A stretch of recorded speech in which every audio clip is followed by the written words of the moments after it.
kai zakin Allah barhama in ya mafi girma. A gaida kai zakin Allah barhama in ya mafi girma. Allahu ƙadirin alamai ya sha uwaye, kai na sanya farko Allah kai kake juya rayi, ka ƙara ni na hazaka ni kullum ne na bulaye. Allah ba da ni ba don annabi shugaban raina.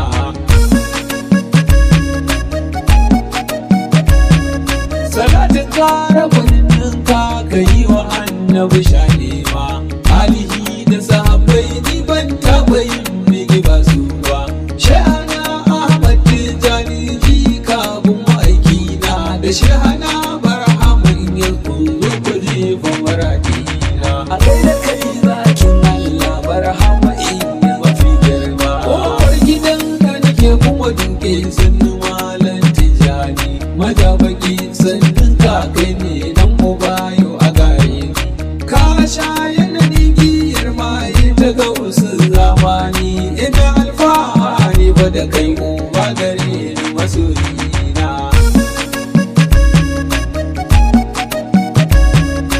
Barhama na kane kai ne a koda yaushe muradina, barhama na kai ne nan abin tunanin ruhina, barhama na kai ne nan asalin muradina. Da kai kadai na shagaltu gausu, da kai kadai ne nake kwana. A gaida kai zakin Allah barhama in ya mafi girma. Masoyi fa na manzan Allah ban ta mun kai shi ba, ka bincika za ka gane hakan ban ga tamfar ba. Babu ba za a yi ba, barhama ya gaji komai, sirka na ma'aiki ya gaji ku gane bayanina.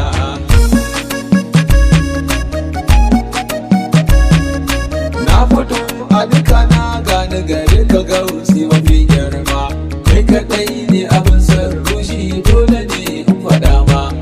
Barhama na ka gane cikin ka kai kadai ne nake nema, na nutse kuma na soyu cikin ƙaunar kamar adina. A gaida kai zakin Allah barhama in ya mafi girma. Masoyin asalin asali kai ne shehu mafi girma, shi ya so Mahamudu ku gane ba kamar sa a al'umma, shi ya ba da duka raifansa ya shehu uban umma. Don hakan na nufi a cikin ka taimake ni masoyina.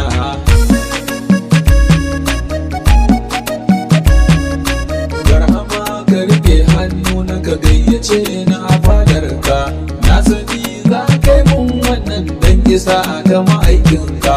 Isma'ila baba ne wanda ya rike ƙaunarka, kai kake mintin dacen wallahi gausi masoyina. A gaida kai zakin Allah barhama in ya mafi girma.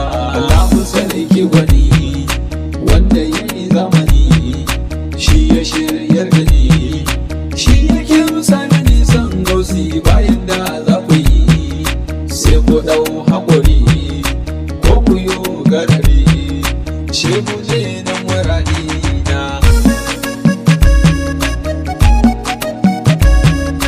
Mun rige shehu barhama yan uwa da iyalaina, da dukkanin fa masoyanmu masu kishin kalamaina.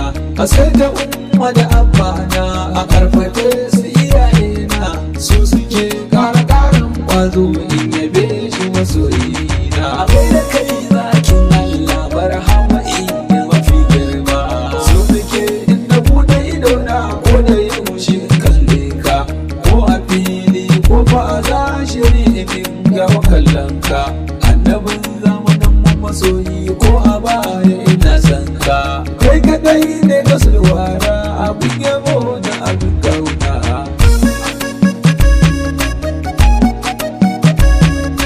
Malami na rajalai kai ne nan abun ka suke nema, ladabi da biyayya suke don su samu ma'aikina.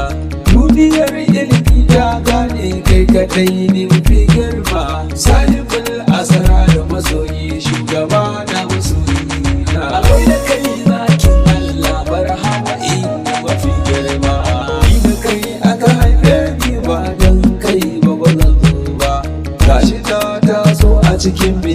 kashe mu ba zan kau ba. Mu ya dan rufi zan mutu ne cikin ka ina duba, tunda kai ne kake mun komai shugaba na masoyina.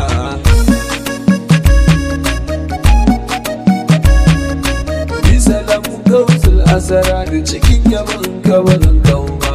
Ka taimakan dai shehu a tiku harazaki da su sadin ba.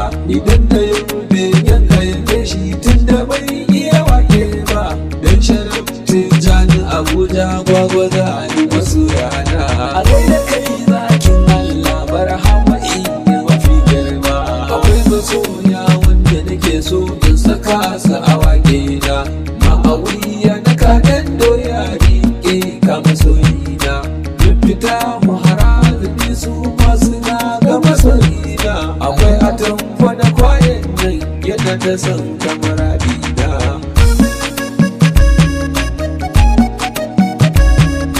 Gaggaya a cikin begen nan ya gausi ka dube ni.